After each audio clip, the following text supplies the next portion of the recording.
Mga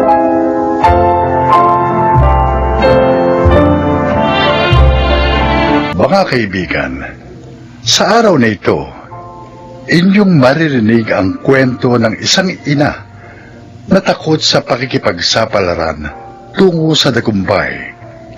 Siya ay si Aida. Takot ako sa mga pagsisikap na walang katiyakan sa lungsod. Siguro'y dahil nakikita ko ang naging resulta ng pakikipagharimulan ng aking mga kalugar para sa kanilang mga anak. Napahawang kabiguan lamang ang mga sinapit at ang katotohanang hindi ako makabitaw sa mga kasaysayan ng nakaraan na hanggang sa ngayon pilit ko pa ring pinaninindigan. Doro, papasok na ako dyan sa loob, ha? Nagluto ako ng sinampalukang manok. Kaya ito, dinalang kita ng isang mangkok. Nagdala na rin ako ng kanin para kako hindi ka na magsaing. Lalapag ko rito sa lamesa mo. Maraming salamat lagi sa pag-aalala sa akin, Felix. Sino pa ba naman ang magtutulungan? Kundi tayo rin. Mabuti pa kumain ka na. Sige, habang mainit pa ito sabaw ng sinampalukan. Ang totoo, kinapatamaran ko na ang buhay. Huwag kong sinasabi yan. May sarili kang lupang sinasaka. May sariling bahay na tinitirahan. Kahit paano, mapalad ka pa rin masasabi. Kung hindi siguro ilagaw sa akin ng kanyang mga pangarap ang anak ko, Felix, para akong ililibing ng buhay kapalit ng kanyang mga ambisyon.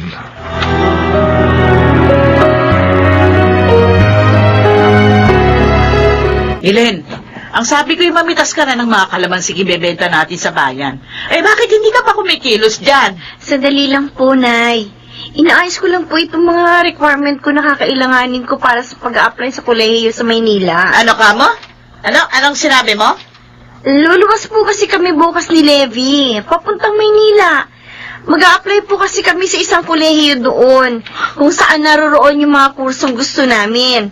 Software engineering po kasi ang gusto kong kunin, Nay. Hindi ba sinabi ko sa iyo sa trade school sa bayan ka mag-aaral ng vocational? Po? Narinig mo ako, ha, Milen? Sa trade school ka magpapa-enroll sa pasukan.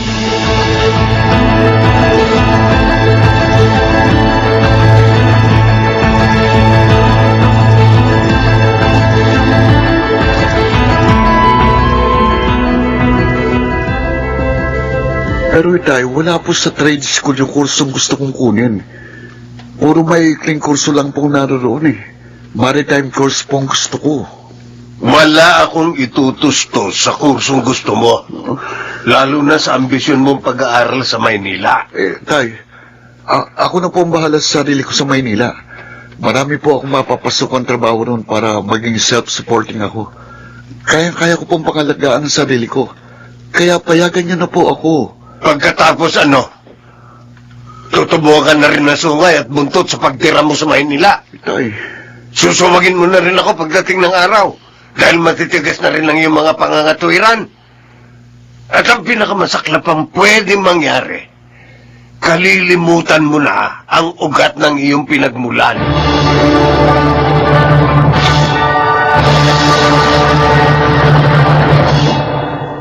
Ang gusto ni Inay, kumuha na lang ako sa trade school ng short course sa pagtatanim at pagpapalago ng mga prutas at gulay. yan din ang ipinipilit sa akin ni Itay. Maikling kurso rin sa agricultural crops production. Ang lagi nilang sinasabi, para rin daw sa magandang kinabukasan natin. Kapag napagyaman natin ang mga lupang minana pa nila sa kanilang magulang. Kung talagang gusto nilang magkaroon tayo ng magandang kinabukasan, bakit hinahadlangan nila ang mga pangarap natin? Bakit ayaw nila tayo makapag-aral ayon sa mga gusto nating makamit sa ating mga buhay? Ako, tuwing dadaan talaga tayo rito, Gloria. Nalulumo ako kapag nakikita ko ang bahay ni Doro. Pinangangatawa na nga kasi niya yung kalungkutan. Tignan mo, oh. Ang dilim sa loob ng kubo niya. Mano man lang magsindi, kahit isang kandila. Para naman lumiwanag siya doon sa loob. Ewan ko ba naman sa taong yan? Pati ka mo yung bukid niya. Hinayaan na niya nakatiwangwang. Puro damon ligaw na nang huli ko makita. Ay, sayang na sayang yung lupa. Kung tinamnan niya yon, o di sana kasabay natin siyang aani ngayon. Ay, nawala na nga kasi siya ng gana sa buhay. Buhat nung magpunta sa Maynila yung anak niya para raw mag-aral. Kung bakit naman kasi yung bata na yon mula nung umalis, abay, hindi na nasilip ang ama. May iniwan ng cellphone number. Hindi naman makontak ni Kuya Felix. Ay, sus, talagang ganun. Palaging nagbabago ang buhay. Gayon din yung mga tao sa paligid. Pero hindi naman yung dahilan para mawalan siya ng pag-asa. Sinasayang niya yung mga panahon niya. Maraming bagay pa po pwedeng niyang gawin, lalo na para sa sarili niya.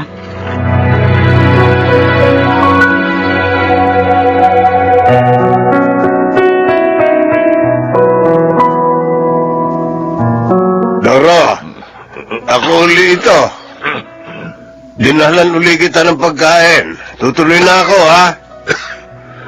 Sabi ko na naman sa'yo, huwag mo na akong dalang palang kung ano-anong pagkain. Sinusuka ko lang din kasi ang mga kinakain ko. Ayoko lang kumain dahil palang ayaw nang tanggapin ang sikmula ko. Paano nga nagpapalipas ka ng gutom? Naku, masama na yung ubo mo. Maigi yata, samahan na kita sa health center para makapagpagamot ka ron. Hindi na. Ayoko rin lamang gumaling. At gusto mo ay lumala na itong kalagayan ko. Para mamatay na ako. Gusto ko na talagang mamatay, Felix. Ayan ka na naman eh. Nawawalan ka na naman ng pag-asa.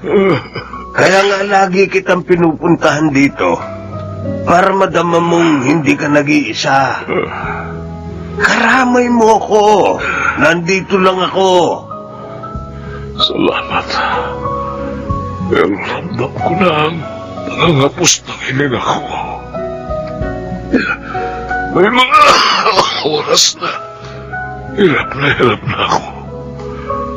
Sana nga isang araw hindi na ako magising.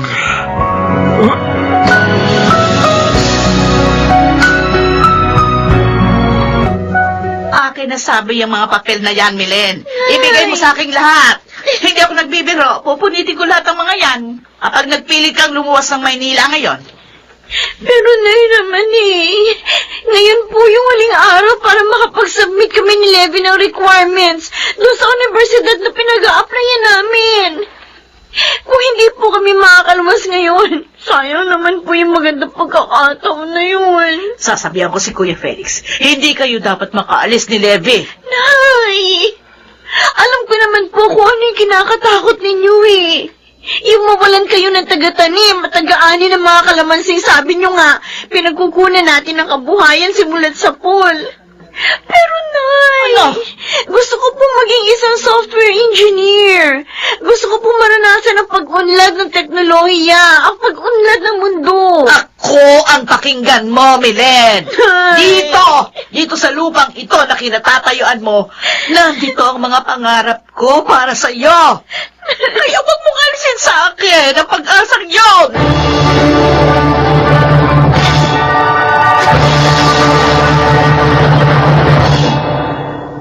Ama mo ko, Levi. Maaaring hindi mo nauunawaan ang mga mararamdaman ko kapag umalis ka. Dahil mas matimbang sa iyo mga pangarap mo. Itay, kasama ko po kayo sa mga pangarap ko. Kahit kailan, hindi po ako nagplano para sa sarili ko lang. Hindi ko po pwedeng baliwalayin ang inyong mga paghihirap sa pagpapalaki sa akin. Pero paano kung nahuwili ka na rin sa buhay lungsod. At hindi ka na bumalik din eh. Matutulad din ako kay Doro na naiwang nag-iisa sa kanyang kubo. Nagkasakit at namatay na lang sa kanyang higaan. Napakasakit isipin yun, Levy.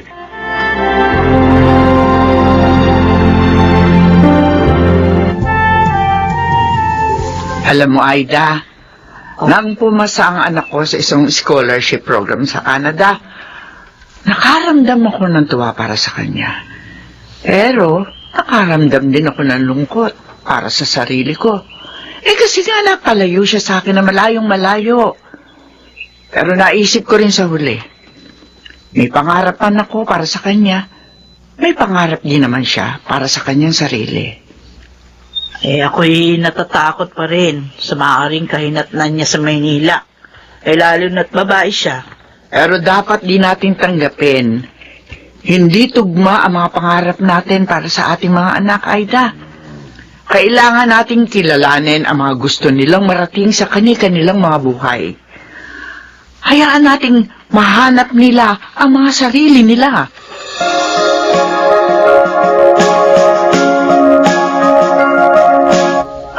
Siguro nga, dapat na akong bumitiw sa nakagisnan ko sa aming mga magulang.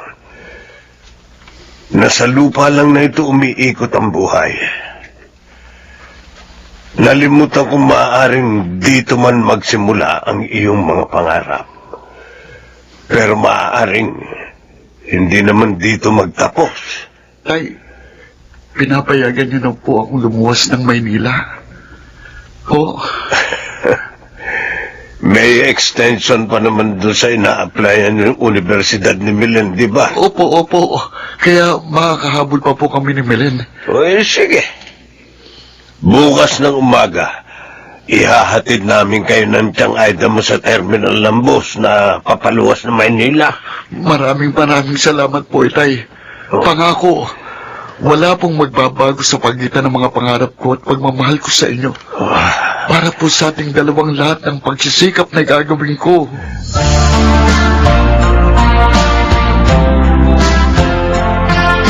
Ang inayo. Hindi na matapos-tapos ang mga luha. Oy, Belen, yung laging biling ko sa iyo, ha? Maging matapang ka sa buhay Maynila. Mabilis ang takbo ng buhay roon. Huwag po kayong mag-alala, Nay. Kaya ko po ang sarili ko. Paano ba ako mapapanatag sa pagkakalayo natin ito? Pangako po. Palagi po akong uuwi dito sa baryo. Ito pa rin mo pangako mong yan, anak. Opo, Nay. Palagi rin kitang hintayin.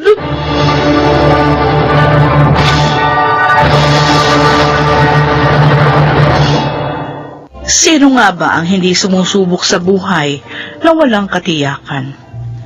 Pero ang tiyak, lahat tayo ay may pangarap para sa ating mga mahal sa buhay. At dapat nating tingnan ang mas malawak na mundo para sa ating mga anak. Para sa kanilang mga sariling pagkakakilanlan. Para sa kanilang mga sariling layunin. Nagulat nga ako sa naging mabilis na takbo ng panahon. Huling semester na pala ni Milen sa software engineering. Naghahanda na siya sa kanyang pagtatapos. Tulad ni Levi, na nasa kanyang on-the-job training na rin sa kanyang maritime course. Ngayon ko nauunawaan ang kahalagahan ng kaisahan ng damdamin ng isang magulang at ng isang anak sa pagtupad ng mga layunin. Ako si Aida, at ito ang aking buhay. Ang mga pangarap ang nagtutulak sa atin upang humubog ng isang buhay na may direksyon dahil sa kagandahan ng mga ito. Nagsisimula ang isang magandang kinabukasan. Makarag Sigalap, Chiquit del Carmen Amor, Susan Robles, Lionel Benjamin, Phil Cruz, June Ligaspi, at Rosana Villegas sa papel na Aida. Naglapat ng angkop na tunog Jenny Mutiang, sa musika Buboy Salonga, Supervisyong Teknikal, Eric Lucero at Bong Muyar. Creative Consultant, Phil Cruz. Production Assistant, Anching Cruz. Ito'y mula sa panulat ni Sel Barlam. Sa direksyon, June Martin Legaspi at Maynard Landicho Jr. Ito ang aking buhay.